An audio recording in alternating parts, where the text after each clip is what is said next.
इस वीडियो में हम कोसी मल्टीपर्पज़ प्रोजेक्ट के बारे में पढ़ेंगे। यह क्या है, मुख्य उद्देश्य कौन कौन से हैं और इस योजना के कार्य जो है कितने चरण में संपन्न हुआ है। आइए देखते हैं। सबसे पहले परियोजना के बारे में समझिए कि किसी विशेष लक्ष्य की प्राप्ति हेतु बनाई गई विस्तृत कार्य योजना को परियोजना कहा जाता है। कोसी बहुउद्देशीय परियोजना जो है इंडिया और नेपाल के बीच का संयुक्त परियोजना है एक प्रकार का।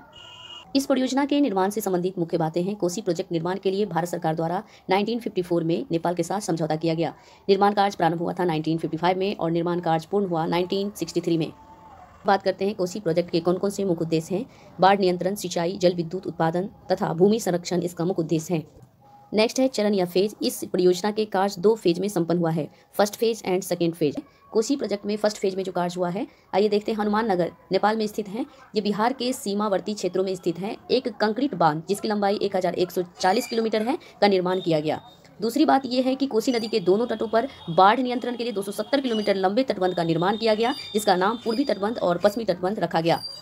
नेक्स्ट है बिहार में 44 किलोमीटर लंबी पूर्वी कोसी नहर का निर्माण किया गया, जिससे पूर्णिया, सहरसा जिलों की 5.19 लाख हेक्टेयर भूमि की सिंचाई की सुविधा उपलब्ध होती है। आइए इसको मैप में यहाँ देखना है। ये नेपाल का क्षेत्र है और ये भारत की सीमा से लगी हुई है। भारत में ये बिहार का क्षेत्र है।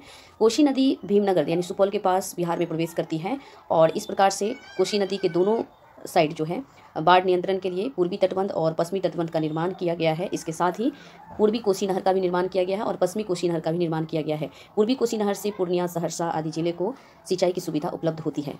कोसी प्रोजेक्ट में सेकंड फेज में जो कार्य हुआ है, आइए देखते हैं। पूर्वी कोसी नहर के तट पर 20 मेगावाट क्षमता का गृह और ट्रांसमिशन लाइन बिछाई गई है। नेक्स्ट है 113 किलोमीटर लंबी नहर का निर्माण किया गया, जिसे बिहार में दरभंगा जिले की 3.25 लाख हेक्टेयर तथा नेपाल के सत्तारी जिले की 12,500 हेक्टेयर भूमि की सिंचाई की जाती है। इसके साथ ही सेकेंड फेज के अंतर्गत 2 और विशेष कार्य संपन्न हुए।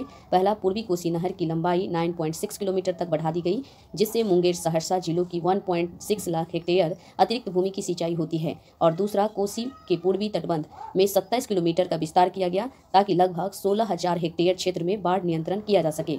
यहाँ देखना है, ये पश्चिमी कोसी नहर का भाग है जो 113 किलोमीटर लंबी है। इससे नेपाल के सत्तारी जिले की 12,500 हेक्टेयर भूमि की सिंचाई की जाती है और बिहार में दरभंगा जिले की 3.25 लाख हेक्टेयर भूमि की सिंचाई की जाती है। मिलते हैं नेक्स्ट वीडियो में। नमस्कार, जय हिंद, जय भारत।